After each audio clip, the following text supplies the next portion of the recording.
Monday, January 28th, 2013. I'm nice, live right? from the HQ. It's the G&J Radio Show with your hosts, Garrett, Vascil, If and you Josh have a West. drink, Yeah, you know, please I'd like to jump into something that really is, that party been last night baffling. was How awfully about this crazy. Pro Bowl? I wish we I taped it. probably did what every other I danced my American ass citizen off and did, had this and that one is girl completely flip back and forth naked, between the Pro Bowl drink my and whatever beer, else so Fox had going on that night. You know, What channel was the Pro Bowl? NBC, I believe it was on, and I don't like listening to Chris Collinsworth anyways, so I got to listen to him into another game.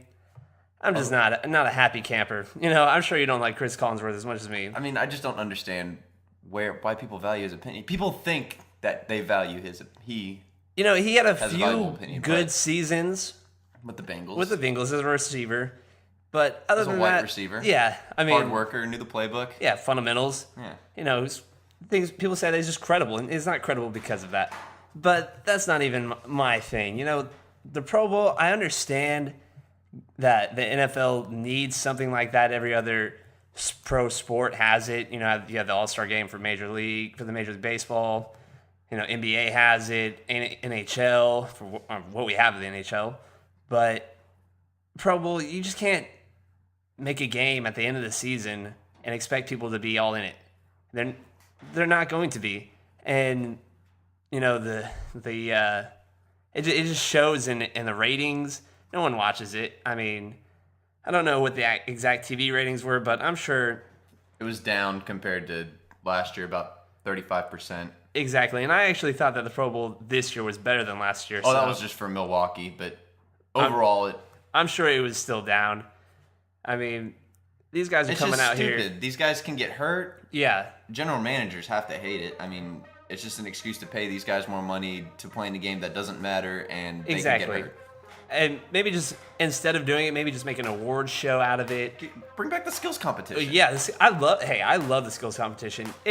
When it used to come on ESPN Classic, I'd stay home It's one of the most sick. fun parts of the Yeah. NBA All-Star break. Oh yeah, no one really watches the All-Star game. They always watch the slam dunk competition. Well, the slam dunk, but I mean, the point guard skills challenge is always fun too. Yeah, the three-point. Yeah. Yeah, I mean, there's just a ton of things that they could do with it. The things that give white guys a chance. Yeah, but the NFL is just doing it wrong. And especially now that they've moved it before the Super Bowl. I know you're trying to get something in that week before the Super Bowl, but the It's Pro like Bowl talking, just ain't it. It's like yeah. communication. Sometimes you just don't need to say anything. Just let the build up to the Super Bowl happen. Right. I mean, stop wasting our time with stupid stories like the Pro Bowl, who didn't make it. Right. And, Goodell, he likes to say, being the commissioner is a thankless job. But When you're terrible at it, yeah. when you're not a very good commissioner, it is a thankless job because no one's going to be thanking you for crap work that you put in. Just like if I was putting crap in work here, I wouldn't get thanked at all. Well, I mean, we just started, so don't expect to get a thing for a while. Yeah, but I'm not going to put out crap work. But, that's my little spiel on the Pro Bowl. I'm just not a That's fan been of it. bothering you for a while. It was bothering me. I was watching it Sunday, and I don't know, I couldn't really get into it. Well, you're not supposed. I mean, it's enjoyable if your team sucks and you never get to see them play. And Right. your good players are on the team. It's one of those things that, honestly, I didn't even know what time the Pro Bowl was coming on. I just happened to I flip had through better channels, things to do. and I saw it on NBC, and I was like, I'll take a peek. The fact that the NFC scored 63 points or whatever they put up on the AFC. Who coached the AFC team? I didn't even tune in long enough to see, to be honest. It just was not a. This is interesting. Okay, yes. I actually read this article earlier today. Roger Goodell's approval rating. 61% of the NFL players that were surveyed gave him a bad approval. 61%. And most of them cited you can't hit a guy, you can't touch a guy. And I actually read in another article today, Bernard Pollard came out and said that the NFL in 20 years is not going to happen. 30 it's gonna, years. 30 years, whatever it is. Isn't going to exist. It's not going to exist. And that might be a little stretch, but we're not going down a good road here in the NFL. But, I think we should get into another subject. We're preparing here for the NFL draft. What about this Manti Te'o story? Honestly, I mean, I feel bad for the guy. I feel that the guy was duped. We expect him to be Is he this- just that dumb? I mean, Can you really feel bad for someone that's that dumb? You can feel bad. You can feel bad for someone that's dumb. It's not, I mean, it's not their. Surely genetics has to play a part in them being that dumb to fall for something like that. But I know religion, where he's from Hawaii. I mean, I'm sure his social skills aren't the best. It has to have something to do with culture and. Yeah, but when you're in the spotlight like that, and then the fact that she died and you put that up in the spotlight.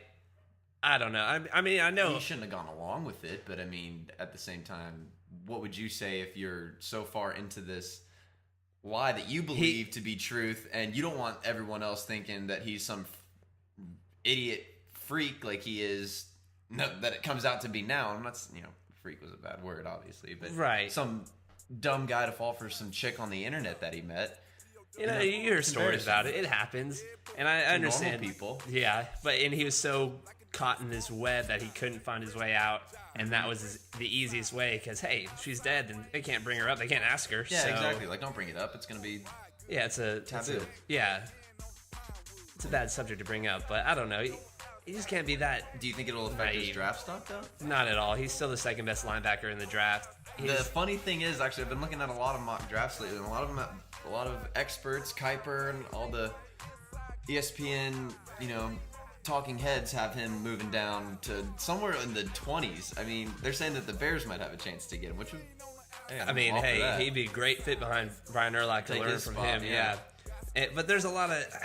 I don't know if you can. Do you think this is that big of a deal? I don't know if you can deem him as a risk.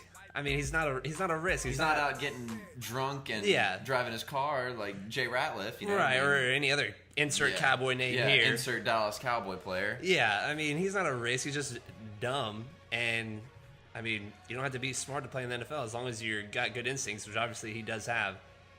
The guy can play football, not against Alabama, but he can play football against everyone else. The guy can play, and there's no doubt about that. And he's still the second best linebacker in college football and in the draft. So, yeah, I think he'll still be a top 10 pick for sure. But, I mean, you want to talk about another risk, though. A guy that shouldn't have been drafted as high as he was, Royce White. Talk about... Yeah, I mean, you want to talk about head cases. It's another one that befuddles me. I don't get it, man. I mean, you make millions of dollars. How can... I mean... And you're afraid to fly. You're afraid to fly. We're in 2013, and we have people that are afraid to get on airplanes. I don't know what the exact statistic is, but something like the odds of you dying in a plane crash is the same as, like... you have... Getting struck by lightning. Yeah, you have a better chance of... people get more car wrecks than... Yeah. You can win the lottery before you get in a freaking plane crash. I mean, maybe not that. That's a stretch. But, I mean, you get the point. I mean, it's pretty far-fetched to think that at any moment a plane could go down. Yeah. I mean, granted, that is true. And, he might be one of those guys where the one time it does happen, it's when he happens to be on a plane. Yeah, and if he gets on a plane and it happens...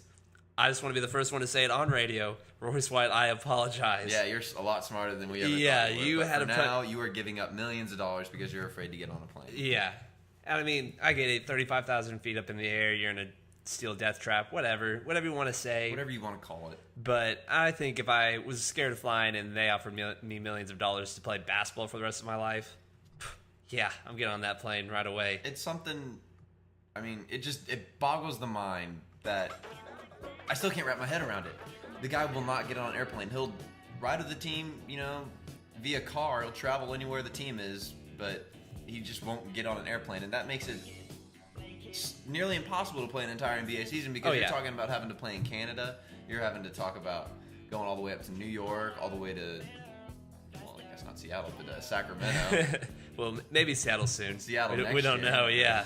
Whenever that happens, but... I mean, the guy, he was awesome at He's Iowa State, a great though. talent. I mean, he 6'8". Said himself he was the best player in college basketball. And watching that Kentucky-Iowa State game last year, he dominated. I mean, he made Anthony Davis just look like he was not the number one overall pick. Yeah, his little girl, his little girlfriend.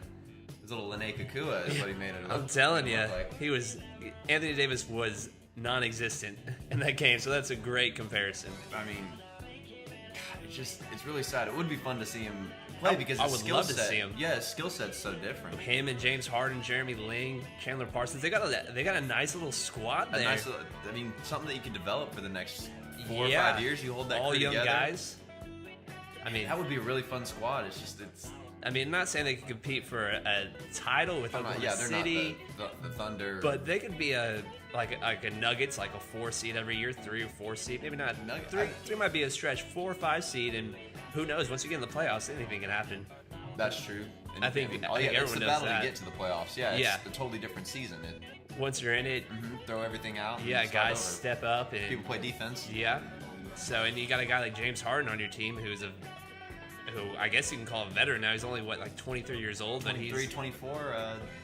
He's been elite there. Player, Yeah. obviously. If you haven't looked at his numbers this year, take over a team. I mean, he's a lot of fun, man. He was a lot of fun to watch up at Oklahoma City too. When him and Collison running the screen and roll. It was something beautiful. Both guys coming off the bench, and that was the bread and butter. It was like, give the ball to Harden, let's run the screen and roll and see what happens. Yeah, I definitely agree with that. Now, here's something else. Not to jump away from this NBA and Royce White, but we're getting ready for the Super Bowl here. You know, Who that? The storylines. Who that? We are going to New Orleans. That'll be a big fun. week for New Orleans. They got Mardi Gras coming up. They got the Super Bowl. ESPN's going to be there covering all of those lucky guys. But the Harbaugh story. The Harbaugh story is a great story. I mean, two brothers coaching against each other, but I don't think that's the main storyline. I mean, that's awesome. They're kind of boring. They're your typical football cool, family. man. They're awesome. I'd want to have a beer with them. Oh yeah, I'd hang out with them for sure. But there's a lot of great stories. You have Ray Lewis and Ed Reed playing in. I know Ed Reed said it's not his last season, but their last Ed Reed Super Bowl still ever. got it. Yeah. Ray Lewis doesn't have it, but No. Ed Reed still got it. Yeah, and you know, you tend to root for guys like that. I mean, I tend to not root for Ray Lewis just because of his past. You mean the guys he killed? Yeah, I'm not a big fan of murderers. I'm gonna be honest there, but I do. Giselle said something about that. I do like. Didn't he have like 6 kids with 3 or 4 women? Yeah, he's not this guy that everybody puts up there, and I think a lot of his emotion is fake emotion for the cameras. But that's aside the point. I do root for Ed Reed. I'm not a huge fan of Joe Flacco. Even his dad said he's a dull guy. But Ray Rice, I'll root for Ray Rice. Had him on your fantasy. I mean, he took me to second place on my fantasy team, and if it wasn't for just a great week by my opponent, I had that wrapped up. But you know, The one that got away. yeah, that's money out of my pocket. But I don't know. You got Kaepernick coming up, and he's got a story much like Tom Brady's. Man, so. what a fun. I mean, I don't know. He was seen as having a little bit more talent than Tom Brady, obviously, if the 49ers moved up 9 spots to get him in the second round last year. Well, and, you know, John Harbaugh's got... Jim Harbaugh. I always get him mixed up. But Jim Harbaugh, he knew what he was doing. And, you know, Alex Smith... Ballsy move, by the way. There were a lot of naysayers at the time. Yeah, I was definitely disappointed because I liked Alex Smith. You know, I thought he worked his way in there. Former number 1 overall pick. He was out the door. Now he's back in. He's playing well. And then he gets hurt one game. Completed 70% of his passes. And then all of a sudden... 13 touchdowns, 5 interceptions. He's riding the pine. I mean, I feel a little bad for him, but, you know, Jim Harbaugh made a great move. I thought it was dumb at first, and now I'm looking back on it. I really liked it at first because, I mean, he's fast. He's a fun quarterback. When you're playing Madden, who do you want to play with? Do you want to play with Alex Smith, or do you want to play with speedy Colin Kaepernick? He's definitely a stats guy, and he doesn't make too many mistakes, and he's got a great team behind him, and I don't know. What's your pick for the Super Bowl? I mean... I got to go with the 49ers. I mean, got to take the team with the better record. When push comes to shove in the Super Bowl, you got to go with the team who has more talent. Who's better. And that's definitely, you know, the 49ers. But then there's also a case to say, you know, team of destiny. You know, the Ravens, everybody was like, nope, they're coming into the postseason bad. You know, they lost a few games. They've lost their touch. But now they're up here. And, you know, I'm an AFC guy. I like the Ravens, but... You know, but to be honest, if I was betting on this game, what's the line? Any idea? I believe that it's maybe a 2 touchdown. I'm not sure, but I'm going with the Niners in this game, and you know I'll be rooting for the Ravens, but I don't dislike or like any team more than the other. So 3.5 in favor of San Francisco. San Francisco, you know, and that's probably good. And I think it would be San Francisco will blow them out of the water, or Baltimore win a close game. I think that's how it's going to be. So, although I don't I'm not necessarily trusting these odds makers here because they had the AFC as the favorite for the Pro Bowl. So that's what we have. You have our Super Bowl picks. You have our thoughts on the Pro Bowl, Manti Te'o, Royce White. We try to hit most of it. But that's it from us from G&J Radio. Yeah, so just tune in every night at midnight. We will be here to fill you in on what goes on in the world of sports, at least from our perspective, and we'll just throw out whatever's on our mind. So tune in tomorrow, and we'll see you then. Take it easy. Yeah, so go ahead and follow us on Twitter at G&J Radio, and from all of us here at G&J Radio, have a great night. I'm finna talk about my mama if y'all don't mind. I was 3 years old when you and I moved to the Chi. Late December, harsh winter gave me a cold. You fixed me up something that was good for my soul. Famous homemade chicken soup, can I have another bowl? You work late nights just to keep on the lights. Mommy got me training wheels so I could keep on my bike. And you would give me anything in this world. Michael Jackson.